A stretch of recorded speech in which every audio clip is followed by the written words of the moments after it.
Good morning. I should be in Puerto Rico right now doing my show. Well, getting ready for my show. My show was supposed to be this weekend, and for the last month, I've really just focused on it and created some really beautiful pieces, which I'm really happy with. I will sell, even if it's not at this show. But quite abruptly, I found out the show was not going to happen. And it's going to be moved to a different date and possibly a different venue. So at first there were the tears, and then there was the shock of what just happened. We literally had our plane tickets and our bags packed. So, that's just life. Sometimes, in fact, not sometimes, just regularly in life, you just have to pivot. I am a glass half full kind of person, and I immediately was thinking about, well, what's the upside to this? I do have all this artwork finished and completed, so that's huge. And I did update my website, and I updated my business cards. I updated my artist bio, just like all the little things that you need to have in place before you do a show. I really do work well with deadlines, and I get a lot done. I think overall I am really happy with my past October and the work that I accomplished and the things that I got done that maybe otherwise I wouldn't have done. So, now it's like moving forward. I've been doing acrylic for the month really steadily, and all around me has been fall.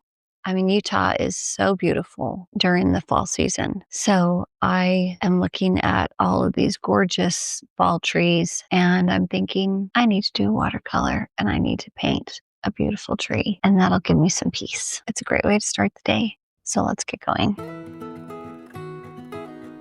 Okay, so I just thought I'd walk you through what I'm doing here with this painting.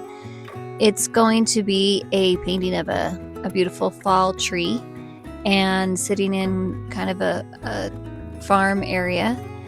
And I had some inspiration from a postcard that I had.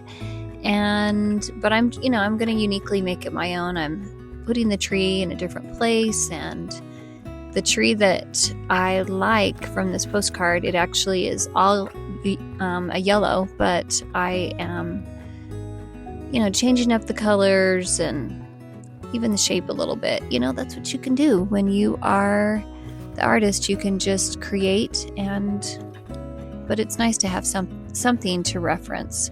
So I am just lightly putting in some stem work. The color is a combination of ultramarine blue and burnt sienna. And I'll go back in later and darken up the trunk and the branches, but this is just to give me some basic direction of kind of where I want things to go.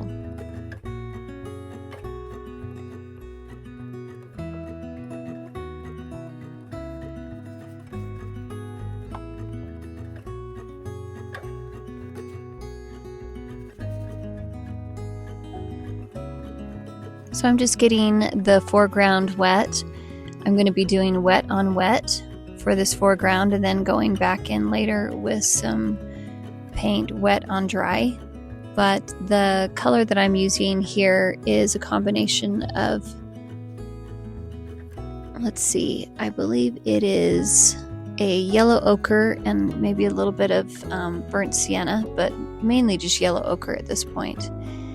And while I'm doing it, I'm just going to keep adding more and more depth. As things progress further into the background, the lines become closer and closer together to give it that illusion of distance, and then up front it's bigger and bolder, and you will notice that more as I add more layers.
So in Utah, we have these patches of these cattails, and you'll see them in kind of swampy areas, and then also just in areas where it's just big open plains, and they're really pretty in the fall. They have this kind of really earthy, dark brown color, but I'm using burnt umber to do that, and some burnt sienna, and then you're going to see as this dries how much it lightens up. That's what watercolors will do. They'll just get lighter and lighter, but you can always go back in and layer it to get it where you want it.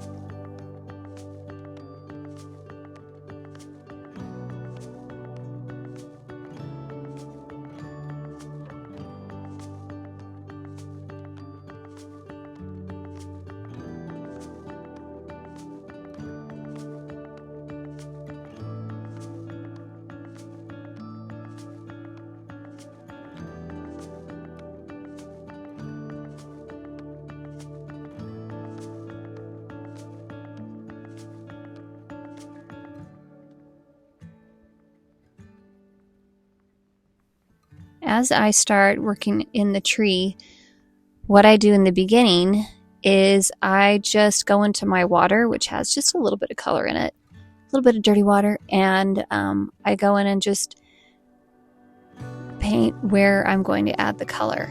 And so I'm starting with cadmium yellow light, and because the very tips of the tree, with the sun hitting it, typically you're going to see more bright yellow there, and then more into the center of the tree it's going to get darker.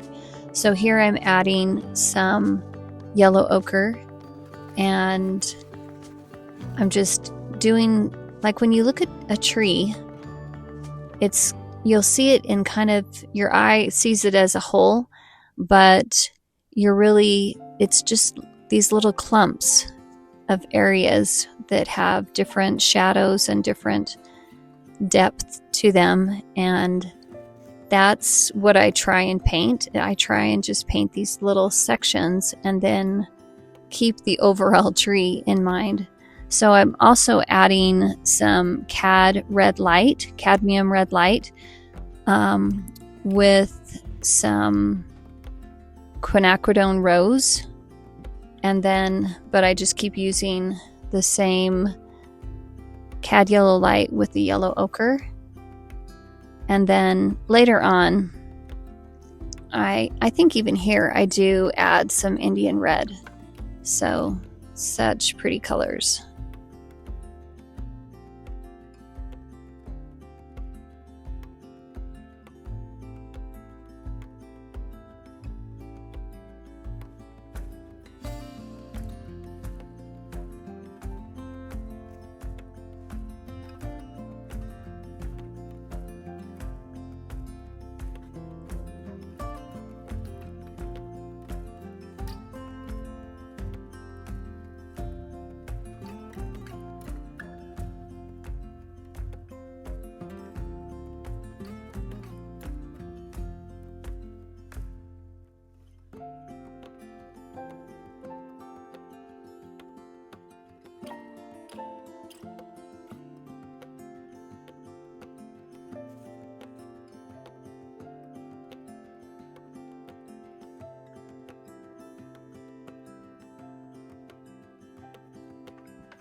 Okay, I'm also bringing in some Quinacradone orange, and then I'm adding right here the cadmium red light. And this is, again, like first layer of what you're seeing. And as things start bleeding and blending, I'll bring in more layers. But on the left side of the painting, this area, I've got some branches that are just kind of losing their leaves a little bit, and you're seeing more branch work. Here I've gone in with some liquid mask, and it comes in this container, which is kind of nice because, you know, when you paint mask on with a brush, you're basically saying goodbye to that brush. I mean, it's sad, but you know, it's nice to have these little pieces of bright white where the paint has not gone. Where I was painting it on the left side of the page, I actually even went over some of the yellow that I had put in there. So I mean, one of the questions that I would be asking is, how is she going to do the sky? Because here's this tree, and typically, you know, you would paint the tree on top of the sky, so the sky is coming through. But okay, the sky is blue, and this tree is mainly yellow. So if I put this yellow on top of the blue sky, my yellow leaves would very soon become green, and maybe kind of a muddy color, not a very desirable green. So I'm going to go back in and put the sky in after, but that is the reason why I haven't put it in already. Also here, I'm starting to add more the color New Gamboge. It's a really it's that color right there. It's just a really happy, warm kind of sunflower yellow, and it's a great color to add in fall trees. I think one of the reasons why I have heard people say that it's hard to get a beautiful fall with watercolor, but I think it's because they're painting over the sky instead of putting the sky in later. This, you'll see in the end, it's very effective, and it works great.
So now I'm starting to add more depth to it, and I'm adding more of that Indian red and trying to keep in mind those little groupings, those little sections of the branches.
So now I'm just adding in a little bit of the cadmium orange, and it just kind of like brightens things up. It's a very bright, vibrant orange. So I've got a flat brush, and now I'm just with the blues. I'm using, I think it's phthalo blue with cobalt, and I'm just kind of gonna go up and around and in all these little spots and put the sky in that way. And it's a little bit more tedious this way, but it does leave me these really bright yellows, these really bright, pretty colors that I wouldn't have got otherwise. So as I'm doing this, I just make sure that on my right side of the page that it's still really wet. If it is wet, then I don't have to worry about a line or it drying and then making it hard to blend. You'll see me keep going back and adding more water and paint on the right side, just keeping that wet so I don't end up with a line.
So now I've just got a smaller brush and I'm just kind of going in and all the little spaces where the sky is coming through the tree, just filling those in with the blues. And now the tree is feeling more grounded. It's feeling more dimensional with that blue coming from behind it. And you can see where I have put the liquid masking. And once the painting is totally dry, I can go in with a rubber square and really rub all that off and then start doing the small branch work.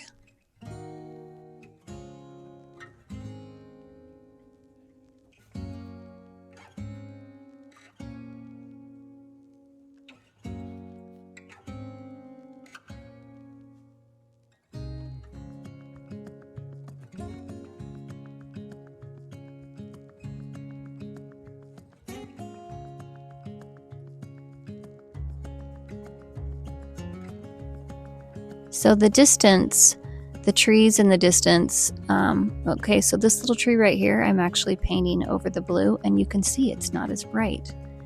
And whereas the trees just on the opposite side, I left white space for them. So it really, when you want these bright fall colors, it just really makes a difference to leave that open with white paper, you know. But in the distance, it is kind of not as strong as, I mean, you're just kind of getting an idea. Oh, there's a little barn out there, and oh, is that a house or a barn or whatever? It's just the image of, let your mind kind of figure that out.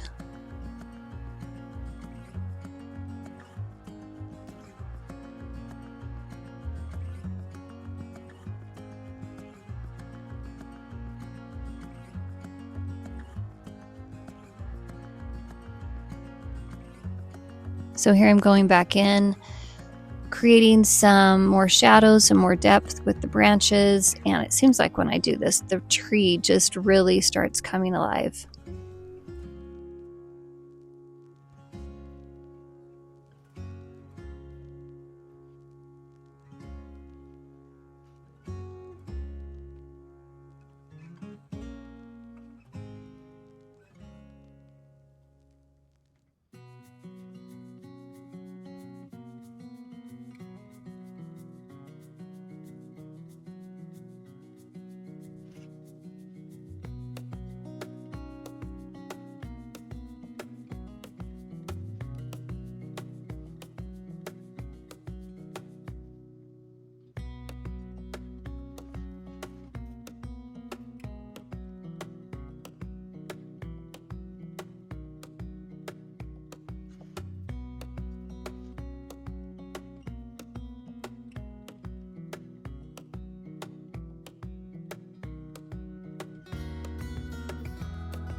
Now I'm just adding some more brushwork, finer brushwork down towards the bottom, and more depth, because you can see as it is dried, it has lightened up.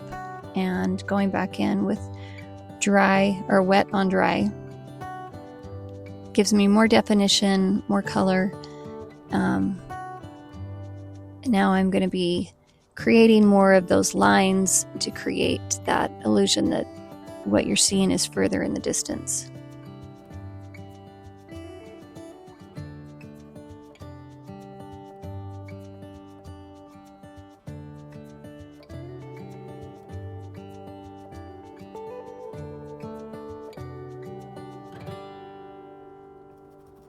So here I am rubbing off all of the masking, which this is always kind of fun to do, but you have to wait until the paper is totally dry. Otherwise, you will be pulling up the paper and you'll ruin your painting.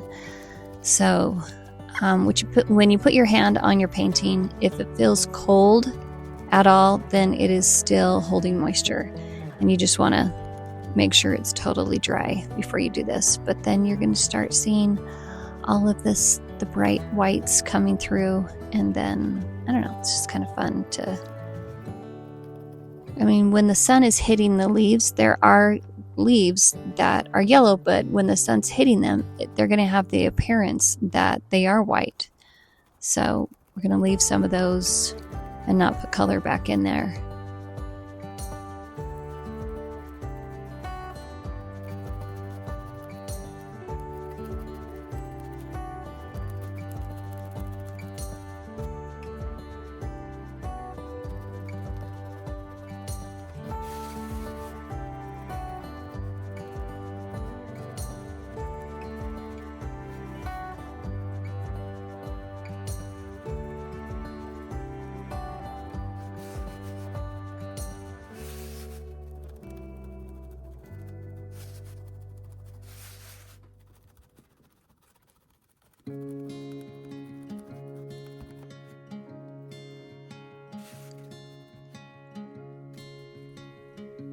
I love doing this part. So the motion is you just kind of pull away from you, and as you pull, you kind of stutter your brush, and it gives the look of a little bend in the twig or the branch.